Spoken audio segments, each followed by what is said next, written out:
En el México de los años 70, cuando la televisión se había convertido en el nuevo altar de los dioses del entretenimiento, pocos nombres tenían el peso, la fuerza y la presencia del inconfundible Paco Malgesto, llamado el Señor Televisión. Con su voz grave, su elegancia impecable y su don para ganarse al público, Malgesto era mucho más que un conductor. Era un símbolo de poder mediático, un hombre capaz de levantar o destruir carreras con tan solo una palabra. Sin embargo, detrás de esa sonrisa encantadora y de ese porte de caballero, se ocultaba una vida llena de pasiones intensas, secretos cuidadosamente guardados y rumores que, con el paso de los años, se convertirían en leyenda.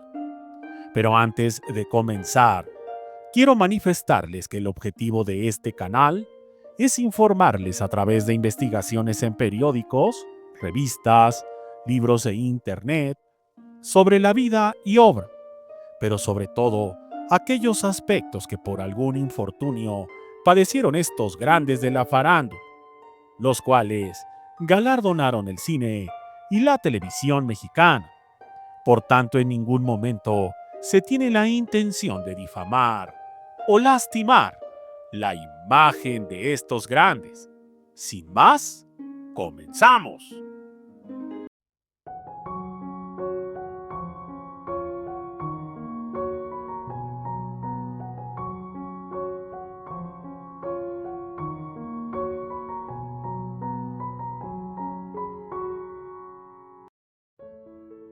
Aquella década fue testigo del ascenso meteórico de una figura internacional, Camilo Sesto, el joven cantante español, que llegó a México con una voz que parecía venir del cielo y un rostro que despertaba suspiros tanto en mujeres como en hombres. Su presencia en los escenarios mexicanos provocaba auténticas multitudes, y su carisma inocente contrastaba con el magnetismo maduro y casi paternal que irradiaba Malgesto, quien para entonces ya era un hombre experimentado, admirado y temido dentro del medio. Todo comenzó, según versiones que jamás fueron confirmadas ni desmentidas, durante una cena privada organizada en los lujosos salones del Hotel María Isabel, donde se reunían empresarios, periodistas y celebridades del momento. Paco Malgesto, invitado especial por Televisa, habría quedado impresionado por la elegancia y el talento del joven cantante español, que esa noche interpretó una balada que dejó a todos en silencio. Desde ese instante, cuentan algunos presentes, Malgesto no apartó la mirada.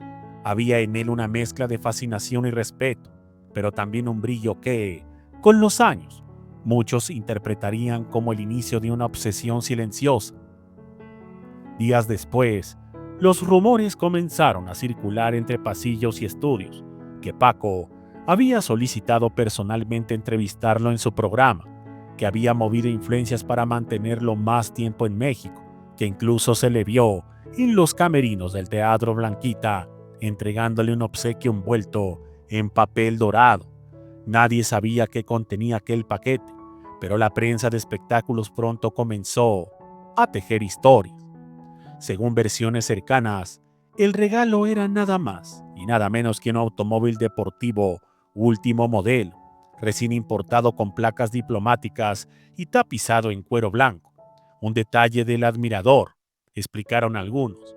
Pero la realidad es que, según se afirma, ese carro era el pago por haber sostenido una relación carnal, apasionada. El escándalo estalló cuando un fotógrafo de revista en México publicó una imagen borrosa en los que ambos aparecían saliendo juntos de un restaurante en la colonia Roma. Era una fotografía inocente, pero bastó para desatar una tormenta mediática sin precedentes.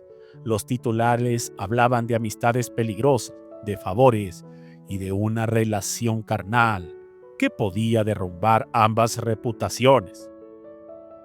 Mientras tanto, en el ámbito familiar, la tensión crecía. Paco Malgesto, conocido también por su relación con varias actrices, comenzó a aislarse. Ya no se le veía en reuniones de alto perfil. Aunado a ello, el señor Televisión había enfermado gravemente, pues su corazón estaba fallando. Sin embargo, el mito creció aún más cuando un chofer, que años después daría testimonio anónimo, aseguró haber sido el encargado de entregar personalmente las llaves del automóvil al cantante. Afirmaba que Paco le pidió discreción absoluta y que aquella misma noche el conductor notó que el presentador lloraba sentado solo frente a un retrato suyo, colgado en la sala de su casa en Las Lomas. La prensa, oliendo sangre, no tardó en bautizar el escándalo como el amor imposible del señor Televisión. Columnistas y reporteros dedicaron páginas enteras a especular sobre la naturaleza de aquella relación, mientras los programas de radio comentaban con morbo y cinismo cada detalle. En los cafés del centro histórico, en los estudios de filmación y hasta en los pasillos de la Secretaría de Gobernación se hablaba del mismo tema. Paco Malgesto nunca confirmó ni negó nada. Su silencio fue interpretado como una confesión tácita. Sin embargo, los que lo conocieron de cerca dicen que aquella experiencia marcó un antes y un después en su vida. Comenzó a mostrarse más reservado, más melancólico, más humano. La figura del señor Televisión se transformó en la de un hombre vulnerable atrapado entre el deseo y el deber, entre la pasión y el peso de su propia fama.